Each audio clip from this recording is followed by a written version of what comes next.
மீட்பு. ஆரம்பமாக லூக்கா 23:43.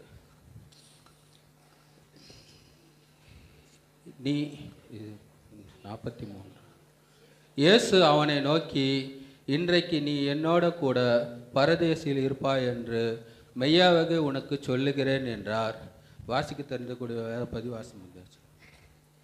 இந்த நேரத்திலும் நம்மத்தில் இருக்கிற அருமையான பன்னீர்செல்வம் ஐயா அவர்கள் 2வது வார்த்தையை நம்மோடு கூட பகிர்ந்து கொள்வார்.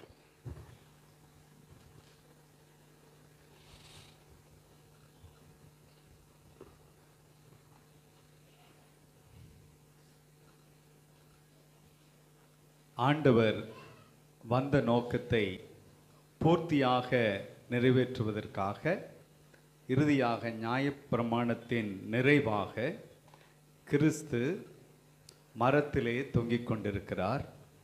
அவர் வந்த நோக்கம் உலகம் இவர் பலியாக மாறுவதன் மூலமாக மீட்கப்பட்டு ரட்சிக்கப்பட்டு உலகமெங்கும் இருக்கிற அனைத்து பாவிகளும் பாவ விமோசனம் பெற்று பரலோகத்தை அடைய வேண்டும் என்ற நோக்கம். அந்த பாவம் என்பது எல்லோருக்கும் இருக்கிறது. அதை பரிகரிக்க வேண்டிய தகுதி ஒரே ஒரு பலி, ஜீவ பலியாக கிறிஸ்துவுக்கு மட்டும் இருக்கிறது. அந்த பலி செலுத்தப்பட்டு கொண்டிருக்கிறது. எதற்கு? அந்த பாவம் என்ற காரியங்கள் பரிகரிக்க வேண்டும். அந்த பாவங்கள் பரிகரிக்க வேண்டும் என்றால் அது மன்னிப்பு. ஆண்டவர் ஆசாரியராக தன்னைத்தானே பலியிட்டு கொண்டிருக்கிறார். பலியின் மூலமாக வருவது பாவம் மன்னிப்பு. அந்த பிரதான ஆசாரியனாகிய கிறிஸ்து சிலுவையில் இருந்து இவர்கள் என்று அறியாமல் செய்த அத்தனை பேர் அண்ணன் லிஸ்ட் போட்ட எல்லாருக்கும் ஆண்டவர் பாவம் மன்னிப்பை ஏறெடுக்கிறார். கிறிஸ்து உலகத்திற்கு ஒரே பலி, ஒரே பரிகாரம், ஒரே மீட்புக்கு வழி, வாசல், ஜீவனை கொடுப்பதற்காக கொடுத்தார். ஆண்டவர் என்ன பிரசங்கம் பண்ணாரோ அதையே தன்னுடைய வாழ்விலே நிறைவேற்றி கொண்ட. உன்னை போல் பிறனை நேசி, பகைக்கிறவர்களை ஆசீர்வதியுங்கள், துன்பப்படுத்துவர்களுக்காக ஜெபம் பண்ணுங்கள் என்று சொன்னார். சிலுவையில் அடித்தவங்க, தவறான நீதி கொடுத்தவங்க, ஜட்ஜ்மெண்ட் கொடுத்து எல்லாருக்காக ஆண்டவர் துன்பப்படுத்துவர்களுக்காக ஜெபம் பண்ணுகிறார். இந்த காரியம் நடந்து கொண்டிருக்கிறது. இந்த சம தூரத்தில் சம நேரத்தில் 2 பேர் பக்கத்திலேயே இருக்கிறாங்க. நிறைய பேர் கூட இருந்தவங்க ஓடிட்டாங்க. அன்பு செலுத்துறவங்க பக்கத்தில் வர முடியாமல் தள்ளி வைக்கப்பட்டிருக்கிறாங்க. ஆனால் துன்மார்க்கர்கள் தன்னோடு கூட தான் பாடுபடுகிறது போல அவர்களும் பாடுபட்டு கொண்டிருக்கிறார்கள். ஒரே வித்தியாசம், அவர்கள் இருவரும் அவர்கள் செய்த பாடுகளுக்காக, தவறுகளுக்காக தண்டனை அனுபவித்துக் கொண்டிருக்கிறார்கள். ஆனால் பாவமே அறியாத, பாவத்தை கண்ணோக்க முடியாமல் கண்ணை மூடிக்கொண்டிருக்கிற கர்த்தர் நம்முடைய பாவங்களுக்காக, இந்த பக்கத்தில் இருக்கிற 2 பேருடைய பாவங்களுக்காகவும் தன்னை பலியாக செலுத்தி கொண்டிருக்கிறார். இதை நோக்குகிறார். ஆண்டவர் எப்பேற்பட்ட சூழ்நிலையில் இருந்தாலும், எப்பேற்பட்ட ஆட்களையும் ஆண்டவர் நேசிக்கிறவராய் இருக்கிறார். வேறொரு இடத்துல பகுதியில் வாசிப்போம். அவரை சிலுவையில் அறிந்த போது இந்த கூட இருந்தவர்களும் அவனை ஆண்டவரை பரியாசம் பண்ணினார்கள் என்று சொல்லி. இப்போ இது எல்லாம் பார்த்து கொண்டிருந்த 2 பேர்ல ஒரு கள்ளன் தன்னுடைய இருதயத்தில் யோசிக்க ஆரம்பிக்கிறான். நான் பாவி, நான் நியாயப்படி தண்டிக்கப்படுகிறேன் என்று சொல்லி தன்னை தானே நிதானித்து அறிகிறான். ஆண்டவர் சொல்லியிருக்கிறார், அவர் போதனை பண்ணும்போது மத்தேயு 24ஆம் அதிகாரம் 40வது வசனத்தில் நம்ம வாசிப்போம். 2 பேர் இருப்பாங்க, ஒரே பணியில் இருப்பாங்க, ஒத்து செயல்பட்டு கொண்டிருப்பார்கள். ஆனால் ஒருவன் ஏற்றுக்கொள்ளப்படுவான், ஒருவன் கைவிடப்படும். 2 பேர் வயலிலே இருப்பாங்க, 2 பேரும் ஒரே வேலை தான் செஞ்சுக்கிட்டு இருப்போம். ஆனால் எப்பேற்பட்ட இந்த உலகத்தில் எல்லாருக்கும் ஒரே மாதிரியான சூழ்நிலை தான் இருக்கும். ஆனால் அதை மீறி என்னுடைய அட்டாச்மெண்ட், என்னுடைய லிங்கிங், என்னுடைய கனெக்ஷன் எங்கே இருக்குதோ அதன்படி we will be considered. ஒருவன் ஏற்றுக்கொள்ளப்படுவான், ஒருவன் கைவிடும். அதே போல் 2 ஸ்திரீகள் என்ன பண்ணிட்டு இருப்பாங்க, மாவரைச்சிட்டு இருந்திருப்பாங்க. ஆனால் ஒருத்தி ஏற்றுக்கொள்ளப்படுகிறாள், ஒருத்தி கைவிடும். இப்போ அதே மாதிரி தான் ஆண்டவர் சொன்ன வாக்கு, ஒருவன் ஆண்டவருடைய செயல்பாடுகள், ஆண்டவருடைய ரட்சிப்பு, ஆண்டவருடைய பலி, ஆண்டவருடைய பாவ மன்னிப்பு உலகம் எங்கும் திறந்து எல்லாருக்கும் அளவிடாமல் கொடுக்கப்பட்டிருக்கிறது. ஒருவன் ஏற்றுக்கொள்ளப்படுகிறான், ஒருத்தி ஏற்றுக்கொள்ளப்படுகிறாள். இங்கே சம்மதோர் இதே டிஸ்டன்ஸ் தான் இருக்கும், அதே நேரம் the time and space is the same for both of them. லூக்காவில் நான் அப்போஸ்தலர் நடவடிக்கைகள் நான் வாசிக்கும் போது நம்முடைய காலங்களையும் எல்லைகளையும் முன்குறித்திருக்கிறார். இந்த 2 கல்லர்களும் கிறிஸ்துவோடு பக்கத்தில் இருக்கணும்னு சொல்லி தேவனுடைய நியமம். ஆனால் தேவனுடைய செயல்பாடுகளை கவனிப்பதற்கும் பார்ப்பதற்கும் மன்னிப்பு பெற்றுக்கொள்வதற்கும் மீட்பை பெற்றுக்கொள்வதற்கு சம வாய்ப்பு அதே தூரத்தில் 2 பேர்த்துக்கு கிடைக்குது. ஆனால் இவன் ஆட்டிடியூடு மாறலை, ஒருத்தனுக்கு மாறுது. 3 காரியங்களை நான் முக்கியமாக பார்க்கணும். லூக்கா 23:43 தேவ பயம் உள்ள மனிதனாக மாறுகிறான், அவன் குற்றம். தேவ பயம் உள்ளவன் வாசிக்கலாமா? 23:40 43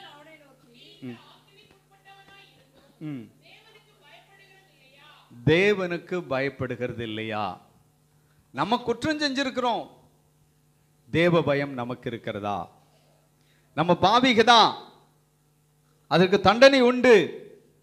அவர் அருமையா கேள்வி கேட்கிறான். he started preaching. ஆண்டவர் என்ன பிரசங்கத்தை பண்ணினாரோ மற்றவர்களுக்கு, சிலுவையில் இருந்தே ஒருவர் பிரசங்கிக்கிறார்.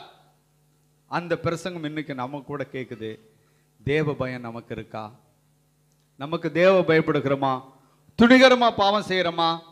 நம்ம செய்கிற பாருங்கள், அநேக காரியங்கள் இருக்குது. ஆனால் அதிலிருந்து விடுபடுவதற்கான தகுதி பெறுவதற்கு தேவ பயம் நமக்கு இருக்கிறதா? நீ தேவனுக்கு பயப்படுகிறது இல்லையா? Are we having the fear of God? கடவுளுக்கு தேவ பயம் இருந்ததுன்னா அது நம்முடைய மீட்புக்கு வழிவகுக்கும். 2வது வசனம் படிப்போம். அதே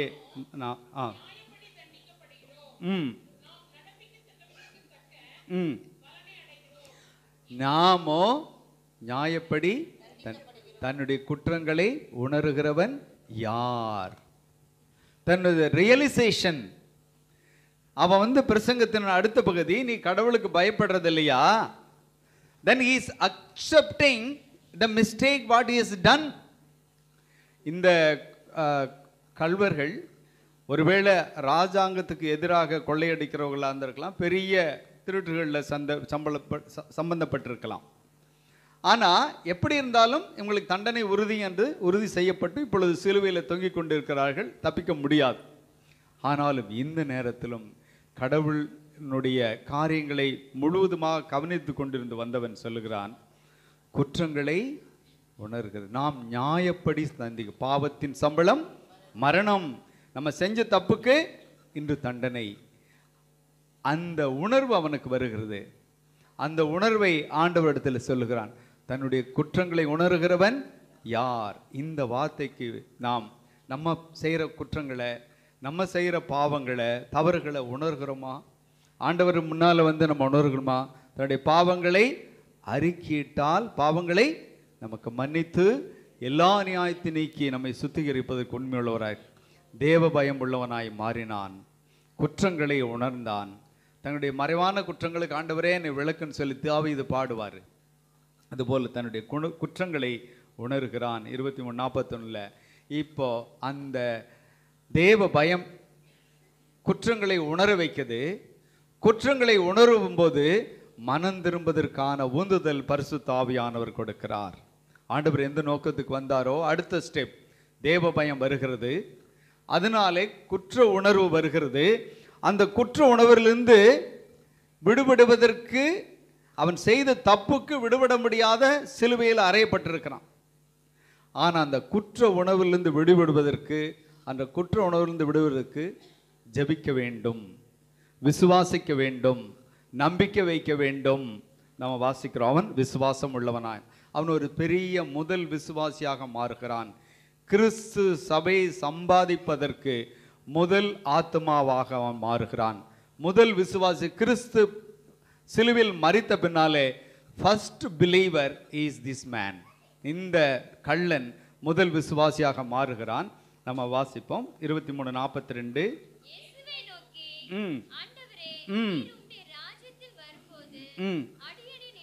எவ்வளவு அருமையான விசுவாசம் பாருங்க. இவர் மரிக்கிறார், 3 பேரும் மரிக்க போறாங்க.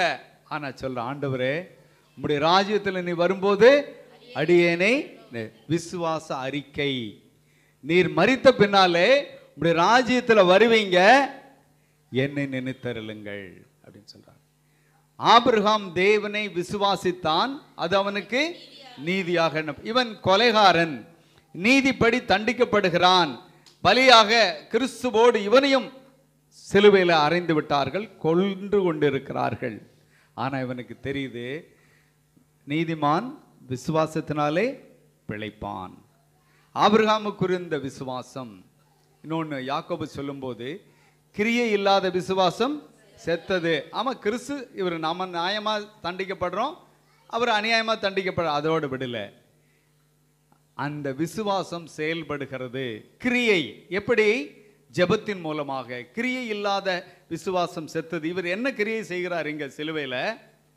அந்த நம்பிக்கையினால ஆண்டவரிடத்தில் ஜெபம் என்ற கிரியை செய்கிறார், ஜெபிக்கிறார். ஆண்டவரே உம்முடைய ராஜ்யத்தில் நான் வரும்போது என்னை நினைத்தருளும். இன்ஸ்டன்ட் முதல் விசுவாசி, முதல் விசுவாசமான ஜெபம், முதல் கிரியையுள்ள விசுவாசம் இந்த கள்ளனிடத்தில் நாம் பார்க்கிறோம். நமக்கு நம்பிக்கையே இல்லைன்னு, உலகமே நம்ம நம்பிக்கை இல்லை, நம்மளை சரியான ஆழம் இல்லை, நம்மோடு உறவில்லாமல் போகலாம், நம்ம தள்ளி வச்சிருந்திருக்கலாம். ஆனால் நமக்கு தெய்வ பயம் இருக்கும்போது, குற்ற உணர்வுகளை நான் செய்து தப்பு என்று அறிக்கையிடும் போது, 1 யோவான் 1:9 என்ன சொல்லுது? நம்முடைய பாவங்களை அறிக்கையிட்டால் நம்முடைய பாவங்களை மன்னித்து எல்லா அநியாயத்தை நீக்கி நம்மை சுத்திகரிப்பதற்கு அவர் உண்மையும் நீதியுள்ளவராய் இருக்கு. இதுதான் எசேக்கியேல்ல வாசிப்போம். நீதிமான் தன் நீதியை நம்பி அநீதி செய்தால் அவன் என்னவான்? அழிஞ்சுவான். அவன் நீதியெல்லாம் நிலைக்கப்படுவதில்லை. ஆனால் அதே போல எவ்வளோ பெரிய அநீதி செய்திருந்தாலும் அந்த அநீதியத்தை விட்டு ஆண்டவரே நான் ஏற்றுக்கொள்கிறேன் அப்படின்னு வரும்போது அவன் செய்த அநியாயங்கள் எல்லாம் நினைக்கப்படுவதில்லை. அவன் அவன் நீதிபதியாக, நீதிமானாக மாறுகிறான். தன்னுடைய குற்றங்களை அறிக்கையிட்டு அவன் விட்டு. ஆனால் இவனுக்கு பாருங்களேன் எவ்வளோ அருமையான, ஆண்டவருடைய கோயிலுக்கு போகலை, உலகத்தில் வாழும்போது பாவ மன்னிப்பு பெறலை, ஞானஸ்தானம் எடுக்கலை.